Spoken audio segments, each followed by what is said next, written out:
Starting with the next session. Same 2 मधला आपला एक विषय आहे तो म्हणजे आहे बेटा FW. FWचा फुल फॉर्म आहे fundamentals of electrical engineering. Fundamentals या शब्दाचं मीनिंग आहे बेटा बेसिक्स. सगळ्या बेसिक्स गोष्टी आपल्याला ह्या सब्जेक्टमध्ये शिकायच्या आहेत. ज्या ज्या इलेक्ट्रिकल इंजिनिअरिंगमध्ये ज्या ज्या मला बेसिक्स गोष्टी लागतात, सम्स पॉईंट ऑफ व्ह्यूनी, थेरी पॉईंट ऑफ व्ह्यूनी, सगळ्याच्या सगळं इलेक्ट्रिकलच्या हिशोबाने आहे बेटा. ठीक आहे, त्याच्या सगळ्या बेसिक्स गोष्टी मला ह्या सब्जेक्टमध्ये शिकायच्या आहेत. खूप महत्त्वाचा सब्जेक्ट.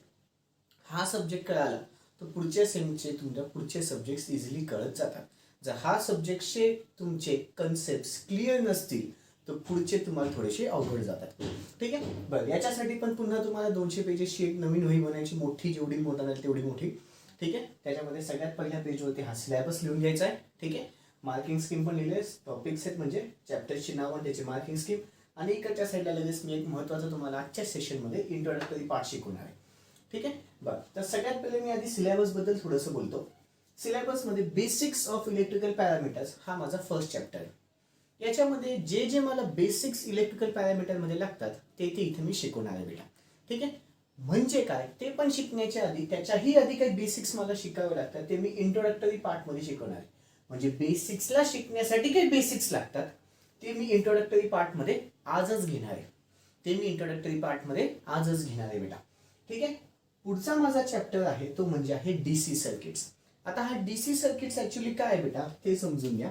इंट्रोडक्टरी पार्टमध्ये थोडंसं सांगतो. सर्किट्स असतं ना बेटा, सर्किट कुठलंही सर्किट दोन भागात डिवाइड होतं. पहिला भाग आहे म्हणजे DC सर्किट आणि सेकंड भाग आहे तो म्हणजे AC सर्किट. पहिला भाग म्हणजे कुठला आहे बेटा DC सर्किट, दुसरा भाग म्हणजे कुठला आहे AC सर्किट. त्या सर्किटचा हा DC सर्किटचा जो भाग आहे तो एका चॅप्टर मध्ये आपल्याला शिकायचा आहे. ठीक आहे, पुढे जे तुमचं AC सर्किट होतं ना, AC सर्किट ते तुमचं 3 भागात महत्वाचं डिवाइड होतं. 3 भाग कुठले तर पुन्हा पहिला भाग आहे इलेक्ट्रिक सर्किट, सेकंड भाग आहे मॅग्नेटिक सर्किट आणि थर्ड भाग आहे इलेक्ट्रोमॅग्नेटिक इंडक्शन.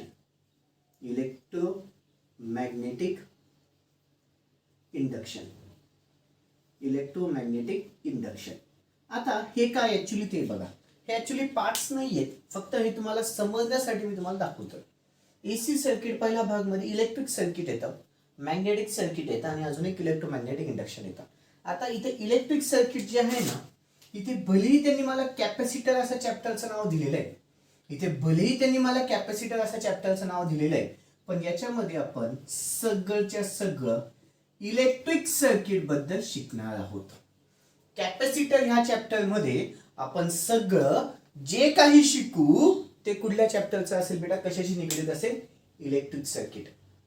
पुढे मॅग्नेटिक सर्किट जो की पुढचा भाग आहे आणि अजून एक कुठले बेटा इलेक्ट्रोमॅग्नेटिक इंडक्शन. इलेक्ट्रोमॅग्नेटिक इंडक्शन काय, इलेक्ट्रिक सर्किट आणि मॅग्नेटिक सर्किटचा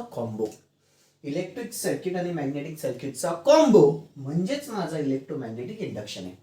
इलेक्ट्रिक सर्किट आणि मॅग्नेटिक सर्किटचा कॉम्बो म्हणजेच माझा इलेक्ट्रोमॅग्नेटिक इंडक्शन आहे. हे कळालं बेटा. ठीक आहे, म्हणजे पहा सर्किटचे 2 पार्ट. हा पहिला AC सर्किट आहे, हे सगळं खालचं कुठलं आहे बेटा AC सर्किट आहे.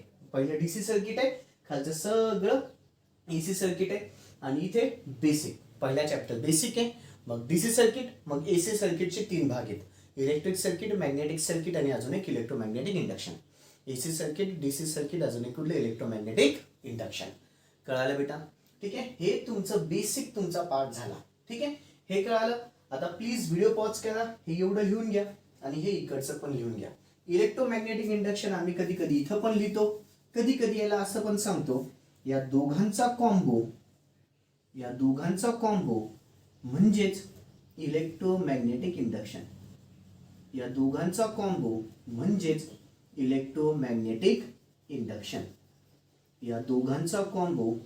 काय झालं बेटा इलेक्ट्रोमॅग्नेटिक इंडक्शन. कळालं. असं जरी लिहून घेतलं तरी चालेल. हे बेसिक्स लिहून घ्या आणि हा इंट्रोडक्टरी पार्ट थोडासा लिहून घ्या.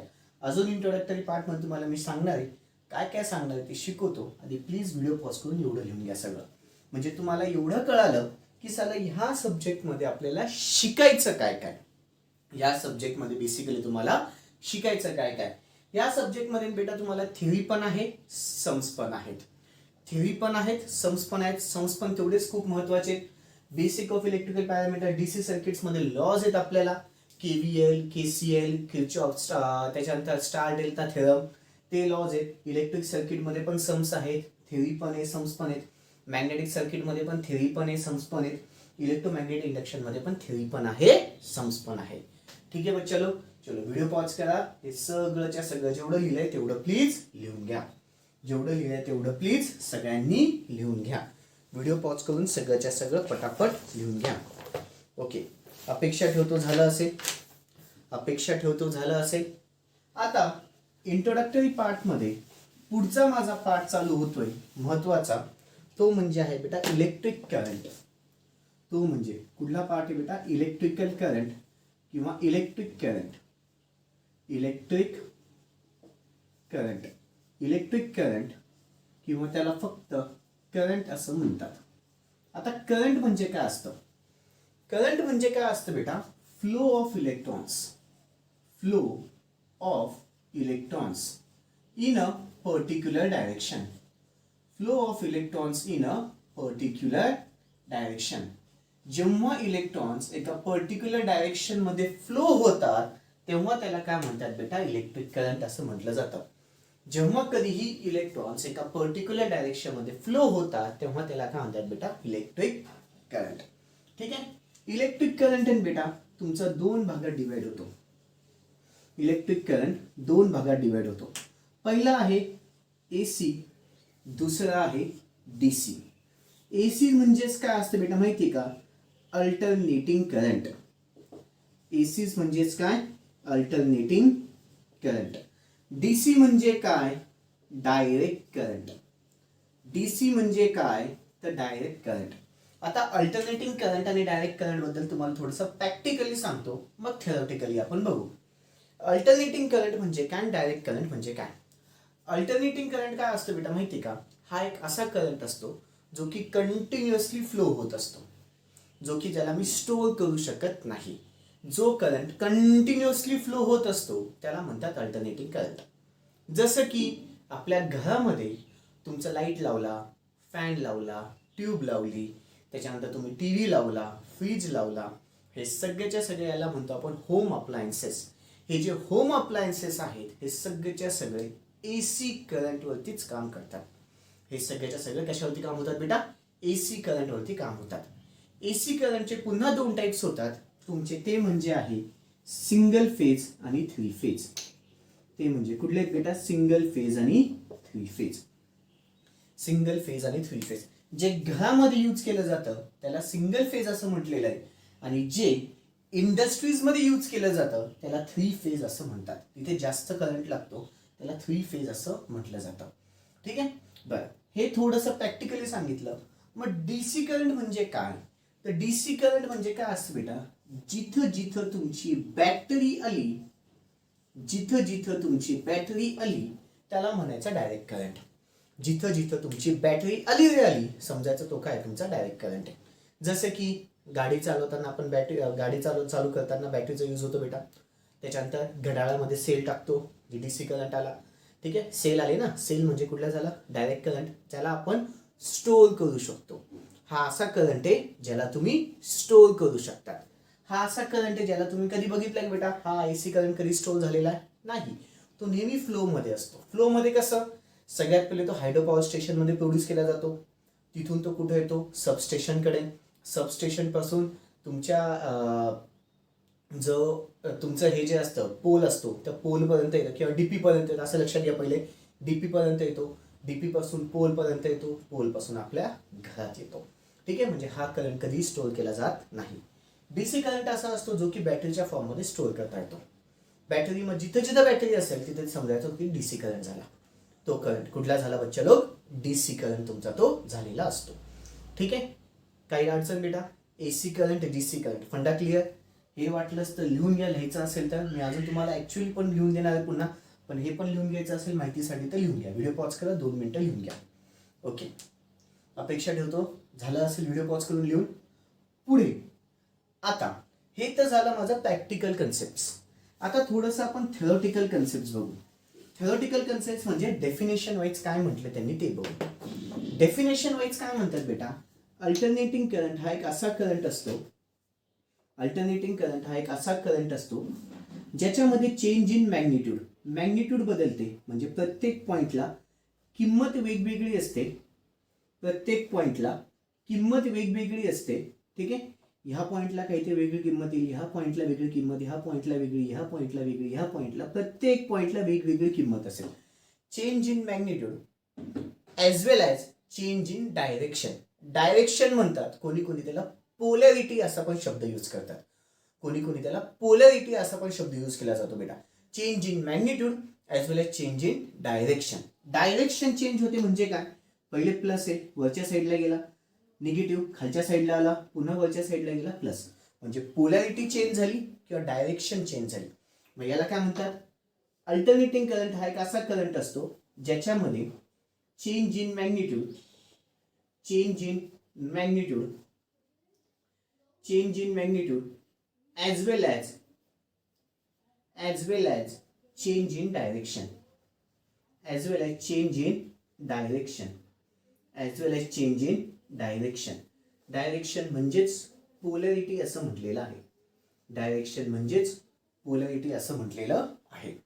ठीक आहे, change in magnitude as well as change in direction. मग डायरेक्ट करंट काय असतो, डायरेक्ट करंट मध्ये काय होतं बेटा, मी फिगर काढतो आणि गेसिंग्स करा, मी फिगर काढतो त्याच्यावरून तुम्ही गेसिंग्स करा. ठीक आहे, आता इथे पहा, सपोज डायरेक्ट करंटची फिगर मी अशी आहे,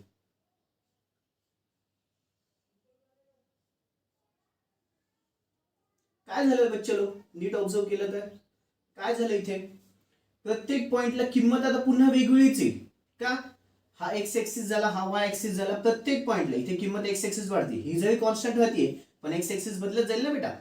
म्हणजे पहा, चेंज इन मॅग्निट्यूड आहे but no change in direction, plus plus प्लसच, म्हणजे कंटिन्यू प्लस प्लस प्लस, नाही तर कंटिन्यू मायनस मायनस, खालून पण चालेल, पण ते कंटिन्यू मायनस मायनस मायनसच पाहिजे.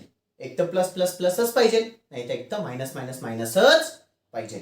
म्हणजे मग याला काय लिहिता येईल, याला काय लिहिता येईल, change in magnitude, change in magnitude, change in magnitude but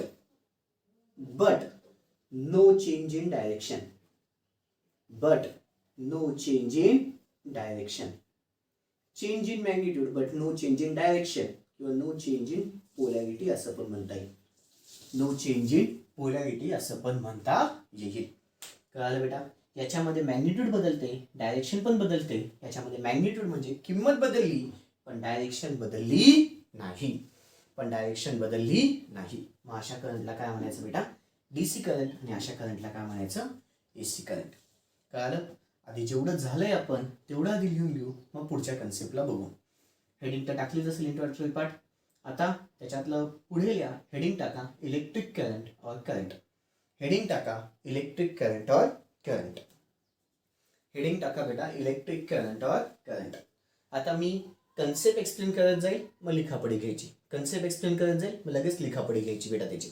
electric current, चलो डेफिनेशन घ्या.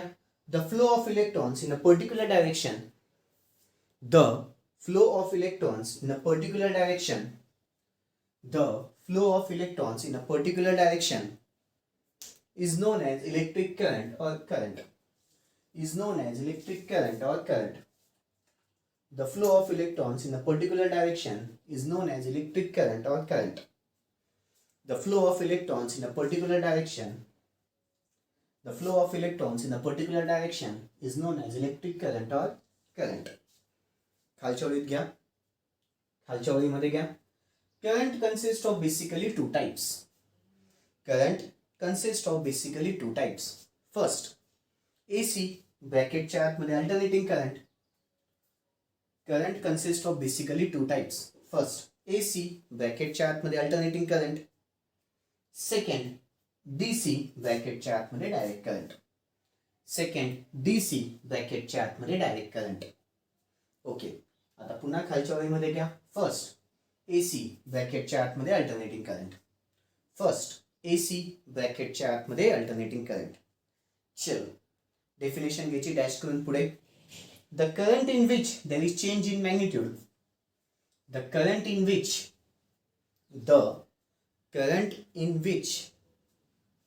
the current in which there is change in magnitude, the current in which there is change in magnitude as well as change in direction, the current in which there is change in magnitude as well as change in direction. डायरेक्शनच्या पुढे ब्रॅकेटच्या आतमध्ये polarity असा शब्द टाका.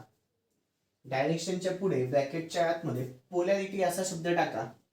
The current in which there is change in magnitude as well as change in direction, ब्रॅकेटच्या आतमध्ये polarity असा शब्द टाका.